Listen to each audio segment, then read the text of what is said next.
Mambo makwama matumba mesema timba penya ponda penya na mambo mapenya.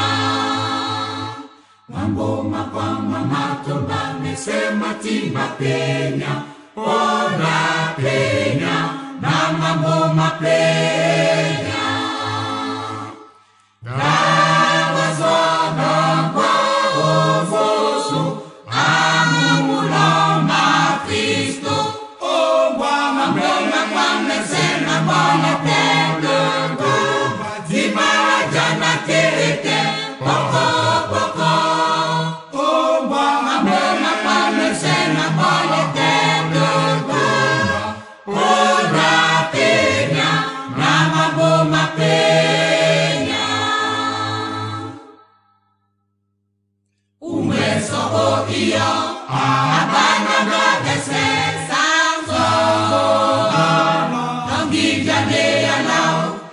Penda perna subise Cristo amanya quindia ponda penya na mambo mapenya.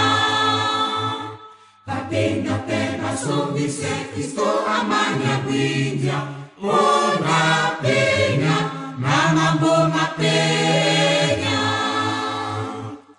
Nah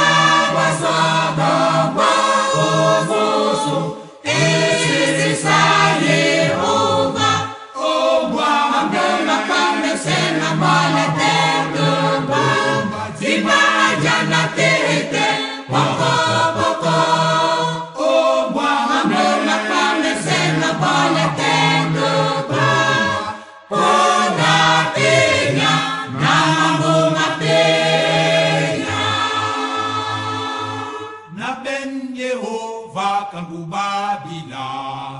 Dese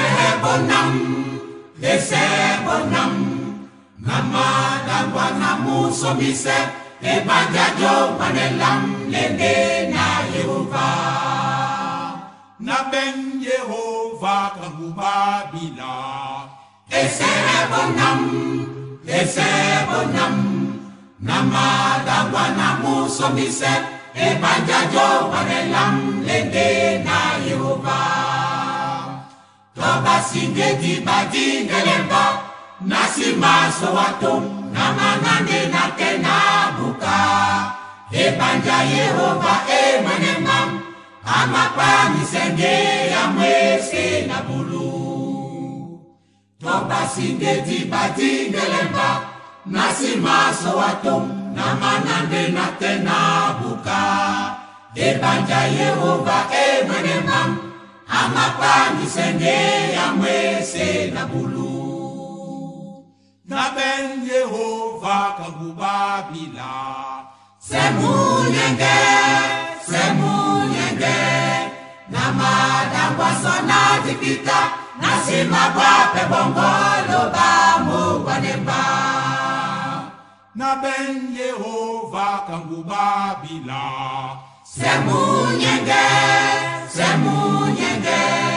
namadangwa sona dipita, nasima bape bongolo bamu wanemba. Toba singe di badingelemba, nasima sowatum, namanande na tena buka. Ebanja Yehova emanemam, amapa nisenge ya mwese na bulu. Toba singe di badingelemba, nasima sowatum, namanande na tena buka. Ebanja Yehova emanemam, amapa nisenge ya mwese na bulu. Semunyenge mehele, ona Kristo otondone, na mulema mwese o Kristo banengeni benda sango. Binyotondone molanene o Kristo, ebanjale leba basango. Rondonde muna songo, tondomo kawa mene. Inyo tondonde monane o Kristo, ebanjale leba na basango. Tondonde muna songo, tondomo kawa.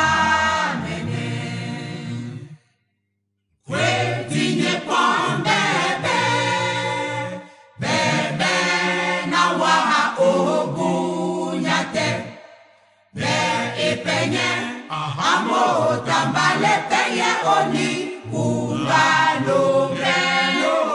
Binyotondone monane o Kristo, ebanjale deba na basango.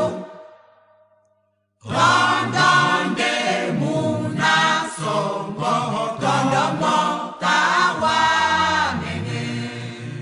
Binyotondone monane o Kristo, ebanjale deba na basango. Rondonde muna songo, tondomo. Le Macom Sayouva Cameroun organise ce matin le grand culte, ou alors la grande fête, qui sera terminée tout à l'heure par un culte d'action de grâce pour la collecte des fonds qui vont permettre l'évolution des travaux du foyer de Mekam au site de Bonindale où nous sommes. Après ici, pour ce matin, le programme est celui-ci. Nous allons d'abord assister au petit, à la petite suite du pasteur de Bonindale. Le pasteur de Bonindale On va essayer d'organiser les petites prières et les chants.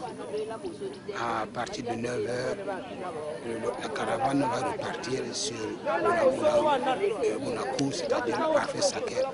Non, c'est Bonamoudourou à Frère-Saker pour la suite des événements.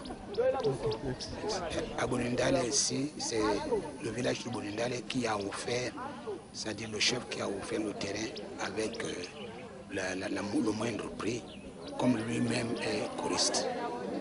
Voilà à peu près c'est ce qui nous a amené ici ce matin. Les autres sont en chemin.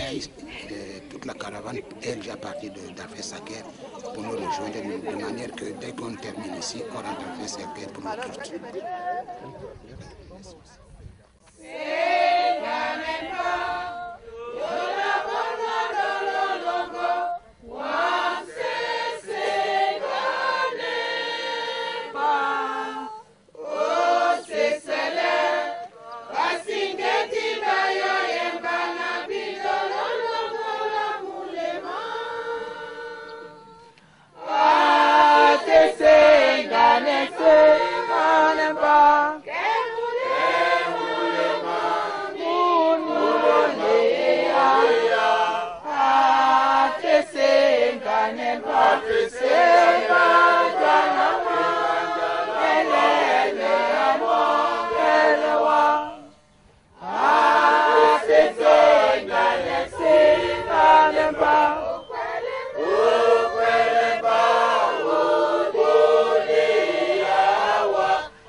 Emo atondimba, ena, ena, ena, ena.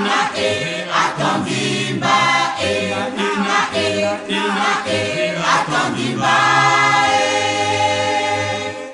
amabwe ambane ditoma na bendene dola wetombidi mene atondi emo atondimba ena atondimba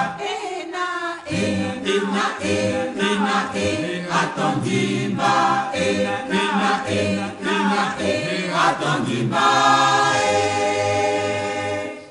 amabwe ambane ditoma na bendene dola wetombidi mene atondi emo atondimba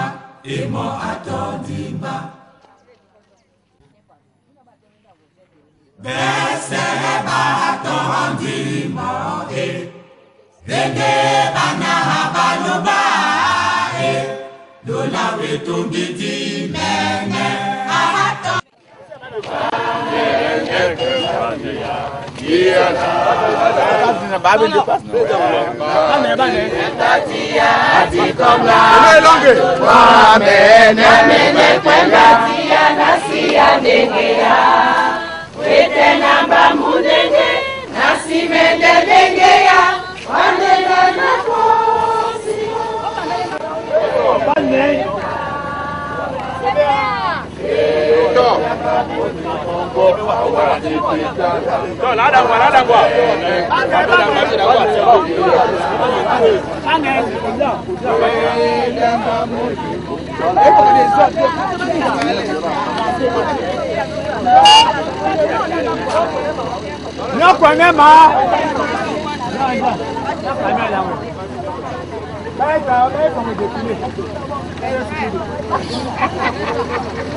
Singa so so me la la la.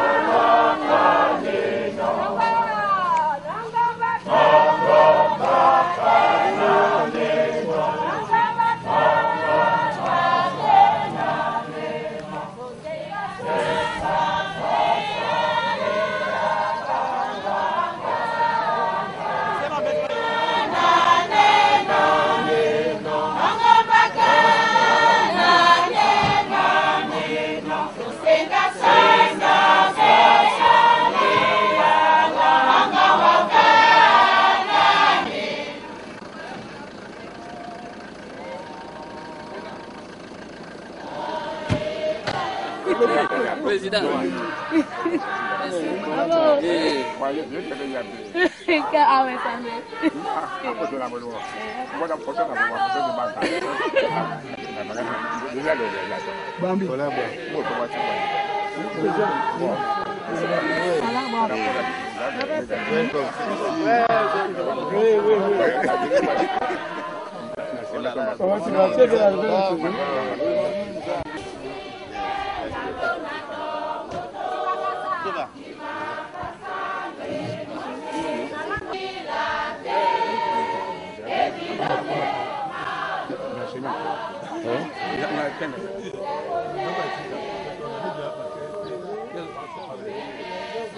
C'est vous qui avez le protocole. Oui, Emma Bois.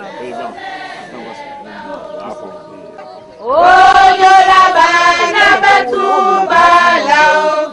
Ise se somo na munyenge. Etumje na longe. Jema banga longe ya Yehova. Kaboli wawe na lono sesemo. Jema banga longe ya Yehova. Muweke dago. Jema banga longe ya Yehova. Kaboli wawe na lono sesemo. Jema banga longe ya Yehova. Muweke dago.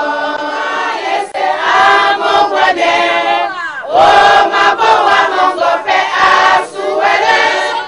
Masoma mongo mene we otibisele lo balongo. Masoma mongo mene we otibisele lo balongo. Yema banga lumbi ya Yehova. Kaboli wawe na lono sesema.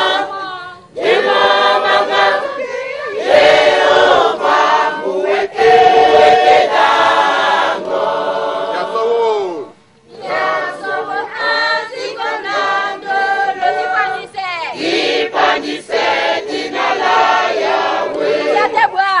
Utatebwa aboliando wa. Bunya na bunyake. Yehova nande Yehova. Kaboli wawe nosendi ya Yehova. Muweke dango. Yehova nande Yehova. Kaboli wawe na lono sesemo. Yehova nande Yehova. Muweke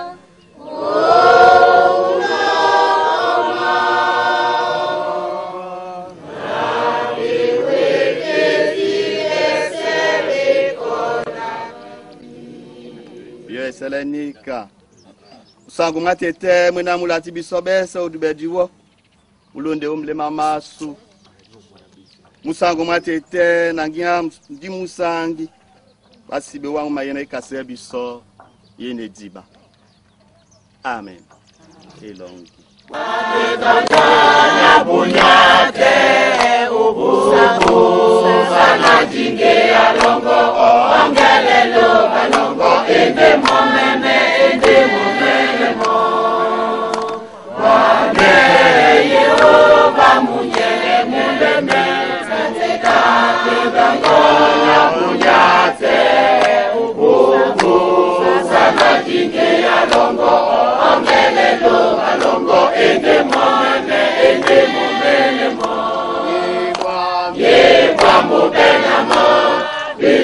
balongo umwisi tokulu mungu nyenge tondutu ebwa mubenamo bilelu balongo usana jige alongo ongelelo balongo ende momene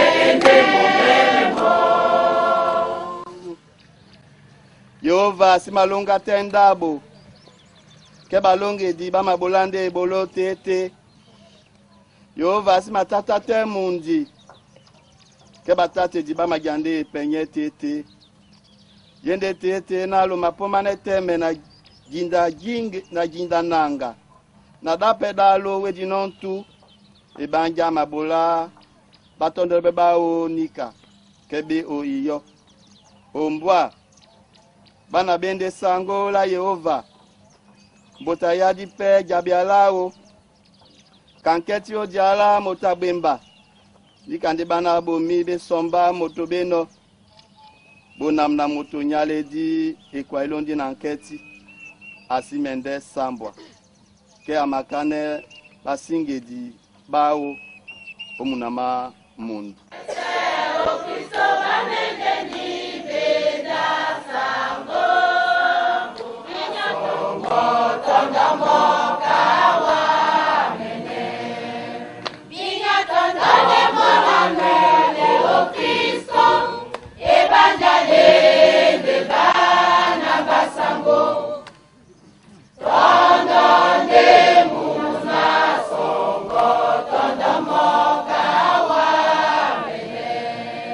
Denadi mayalanga iserepete biso ja kwane. Kana muna makasane no sango ewolo. Kana dikom di makasano dikom. Kana bulubo makasano jeselela bunya. Kana mnyanga di mabwa makasano mbolako. Asango ngwane biso tongena mjimongo mabosangi. Okasa yalango ya jongise. Wala lubala lunge. Sobana bongo di masenga. Amen. O kalata Mateyo be pasi samba botia miemba mabana mine etila bena moto na moto numa senga be mbiala bam dia bola penika amabende bo wana motajangwa nulongi ndabao umonya dale dembu ayole pupe mupo miudi mitomba mikoyani ndabo de esiko ibanja esikimedi o dale de moto na moto numa senga be mbiala bam de asibolenika amabende bo wana motelema nulongi ndabao umonya mkoko dembu ayole pupe mipo miudi mitomba mikoyeni ndabo na mo eko dikolawo dita bondene. Amen. Yesu diwutame alasu mo ewa Yesu no sungi biso diti bisele mo masoma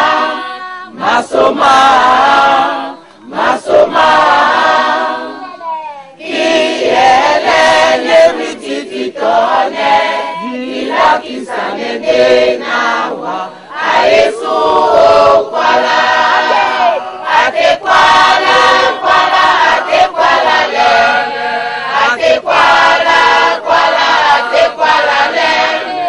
Ate kwala disenge Ate kwala le disenge Ate kwala le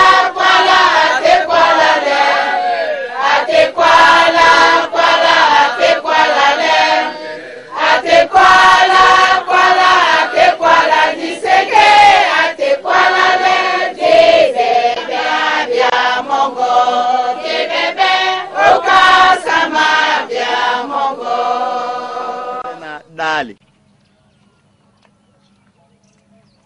ndedi bele pena nkoko bolonga be moya dali tompupe mpo tombua iyole tomudi mtomba bolongi bosi mako mutabina mapoteni wase ayabe mumito muto ayabe mundo tomkala ayabe muna mumudi tomuna mundinde de disima ayabe Christian ya timbande Christian la sengade dola tete omle mamasu na bisodi kasa tete tona di kasa nge ba papa na banyango basu bali eno biso na di bole jate babu pedi janga mende tingame na tete onde dalela longe itawan munembuba ebolo eta ya po o dikala ya no tatan babi na baboli di ba itato dongo me bia dongo ba wona de biso be se otete na bila ba longe disani mponda kata mabo ananika ditinga mende o dubela su tete momena a diele biso eta biso be se ditinga mena modi la kisante na mo ebola su emala oboso longela supe di mala oboso to di wonde mi di masumi ma sungabe yola ni kaso to motasi wolea sibe kababe na ba longe mi longi mabu omonya mkoko dedi sikimende na lobala longe omena amadiele biso amongwa mpe biso nasi amen. Jesus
L'idée est venue du président général Baba Wondo.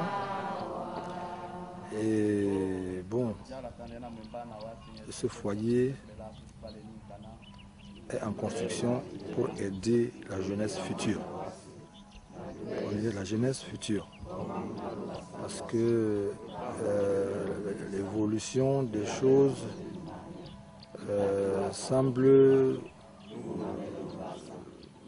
exiger que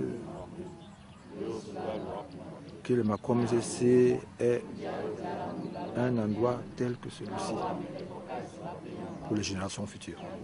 C'est donc pour cela que nous sommes là. Ce site servira aux réceptions, il y aura des chambres, il y aura des... Bref, il y aura un peu de tout dans le foyer pour tout ce qu'il faudra pour Makom CC. Makoitu beno we ga eyala loba ebise bisona bolongi basu dilongi temomo ya dalele Yesu Kristo na yalao bosi mende oko tongo eunge ande tombua eyolende ne etongulamo ni kabobo kinonde o monya dalele Kristo Yesu bosi mabuleya o mbusa biso senga eyala loba divina disima pobo soba Yehova loba mama tete onyani kande na munyenge mwese biso bena dinyo di male na jalongo o se saloba motote amendo no opo oboko wana awele nje abeno omu monjo o onda yese la tuba mlongu mewo dibotea de ditesemo o wana motote abula sona o ya lambuye na abe non apele pele Munyenge imanya weke dikusi inya ya litombe simwe Kongo mikondo ketu na menge ele besena baye onjae Kongo mikondo ketu na menge Mele besena baye sobisane bombunya basu ebanya lite onjae esemia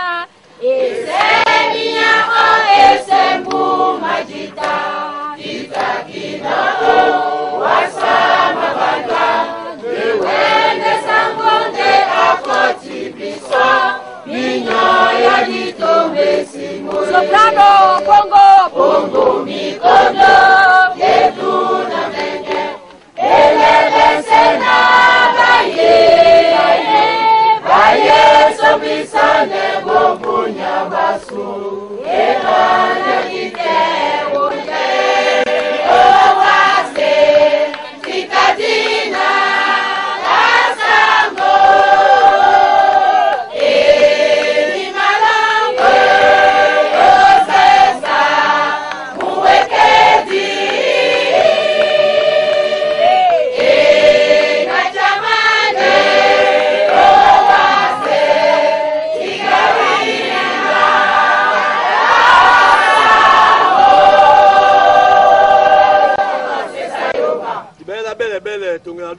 timse bese masoma nde na some pe babo be poi di babam tobo ben basu na basango basu na bayango basu bena ba poi wa yindi ba onyola yene bolo ama ko mesese biso bese di kaka nonna ombusa etumambu la longe ya biso mene bolongi bomende o dingele be bolo basu jita onyola ne ka wenge tande na batu bese bene wa nguma busa biso tomse mbuma penya ida mbuma penya wana mbumi ne wenge keto la mbodisi po wan biolo mene e yoto ye nyoni manyu pebelo sangino me bolibolo ebolo yana po wala boso na nginya biso bese na ba bese bina ba mongwane biso o tatan so ebolo so penena limala ojombwa chantier na mudie di nyina ya le binyone ni bepo be no mledi masoma moto ba toneni chantier no ombusa muyomo wa chantier oponda bakoyo jomba chantier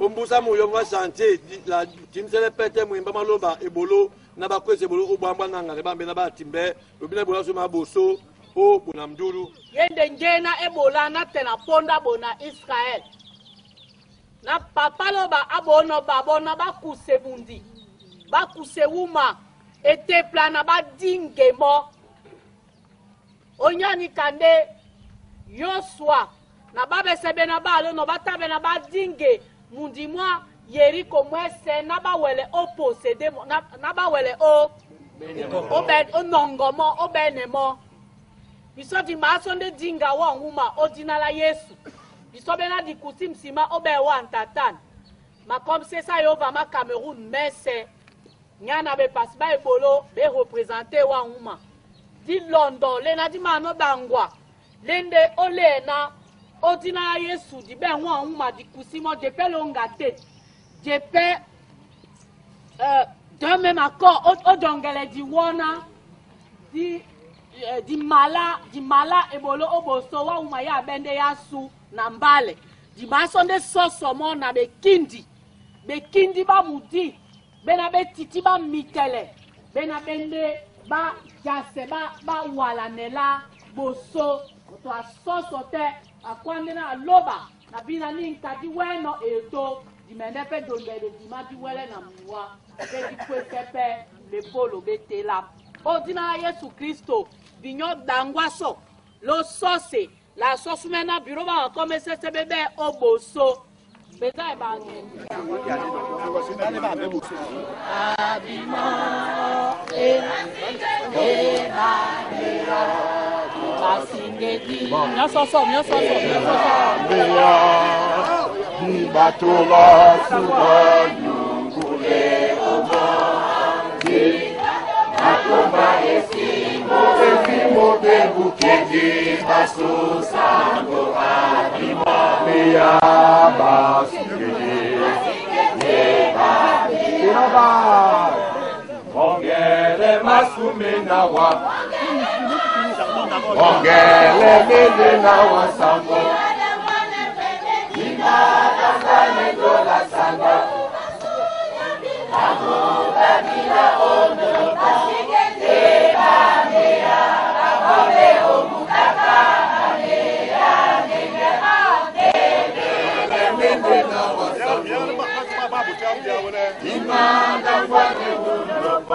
mètres carrés.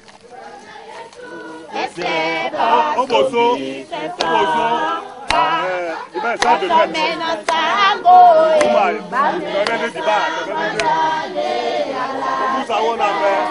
de réunion donc, un bureau hôtel. Il va faire Benangedi et tout.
Nani kalopo na boy na le mledi bene alenge di biso sonama.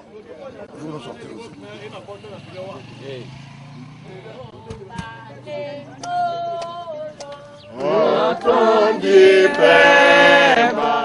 Edubene sese bede bongo bundia na ubundia.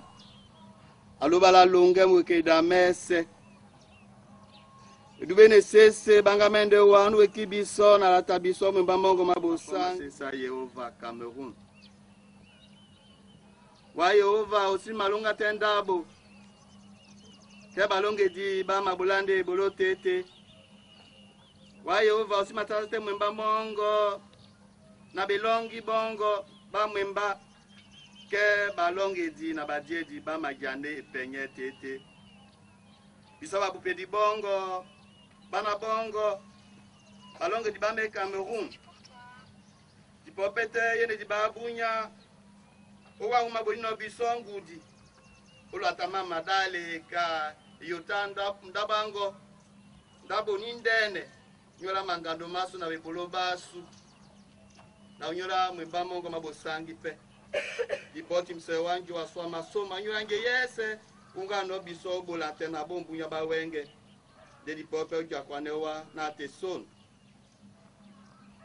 walu bala lunge na lubala betansedi o telemangeya obate biso mabie na nginga na bedima bonde munywa mukuduma na bedima na dibole ebolodi bote dino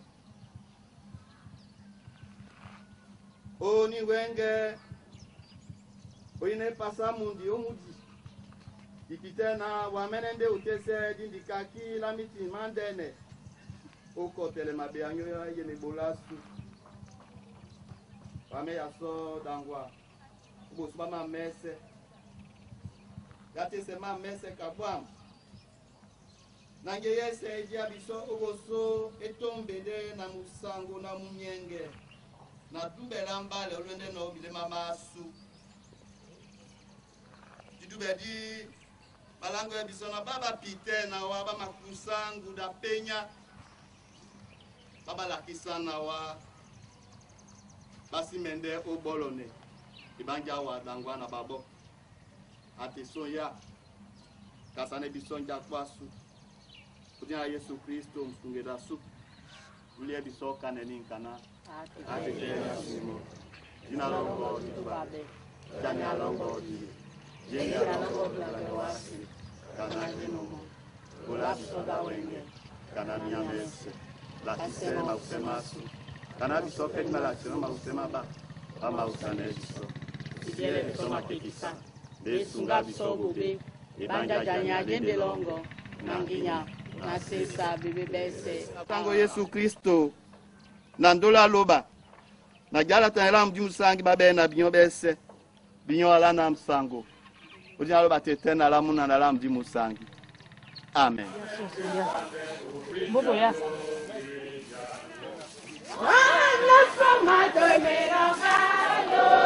monsieur. Bonjour. Vous tenez en main le plan de ce site de Chorale Mekam Cameroun. Est-ce que vous pouvez nous représenter Oui, nous sommes la chorale Mekam Cameroun, une fédération nationale de chorale qui compte actuellement 141 chorales dans la République et un certain nombre de chorales à l'extérieur qui sont en gestation. Nous avons décidé depuis quelques années de nous doter d'un foyer. Nous avons acquis cette parcelle de terrain de 2000 m² et nous avons commencé les travaux de construction en mars 2011 par la fondation que vous voyez à côté de moi et derrière moi. Et ces travaux ont duré 3 mois. Ensuite, nous avons remblayé en remplissant la terre comme vous voyez. Et actuellement, nous envisageons la phase d'élévation de la partie arrière. La partie arrière que vous voyez là. Nous envisageons donc cette élévation avec les parpaings que vous voyez derrière moi. Il y en a 6000 déjà. Et dans les semaines qui suivent, les travaux vont commencer. Les travaux d'élévation de la partie arrière.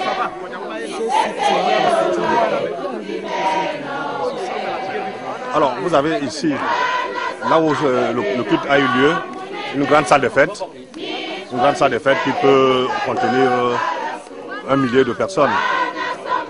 Et la partie arrière est composée de bureaux, de salles de réunion et d'hébergement. Il y aura des chambres, une place de passage pour nos étrangers qui seront de passage à l'occasion de nos différentes cérémonies.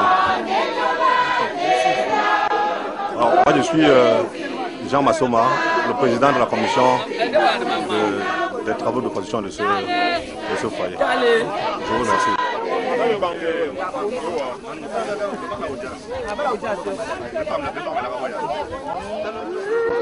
Dès lors, nous avons pensé à faire absolument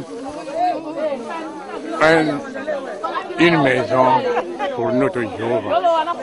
Et c'est pourquoi nous avons décidé de construire cette maison. Elle sera pour nos prières, nos manifestations. Et nous sommes décidés de le faire. C'est pourquoi aujourd'hui, nous sommes là pour la première fois de faire un effort pour que même si on n'aura plus de temps de vivre ces événements, même nos enfants, même nos futurs garçons, nous verrons quand même ce que nous avons laissé pour eux. Merci beaucoup.